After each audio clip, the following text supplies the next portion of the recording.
Հիմա տեսեք, այսօր Հայաստանի տարբեր համայնքներում ընտրությունների արդյունքներով ունենք ընդդիմադիր համայնքապետեր եւ նաեւ ունենք համայնքներ, որտեղ նախ հաղթել է ընդդիմությունը, բայց իշխանությունը ԿՊ-ն խլել է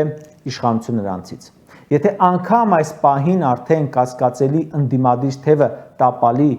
ընդդիմությանը քաղաքապետ դարձնելու գործընթացը, մեկ է, առավելագույնը 2026-ի հունիսին տեղի են ունենալու ընտրություններ, իսկ ժողովուրդը շարունակում է մերժել ԿՊ-ին։ Այդ մերժումը առավել է խորանալու մինչ հերթական կամ արտահերթ ընտրությունները։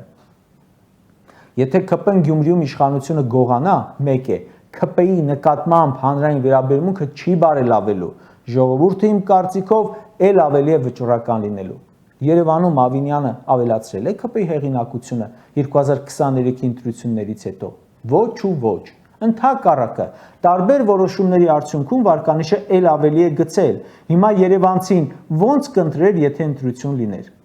Ավելի հավեսով, ավելի մոտիվացված։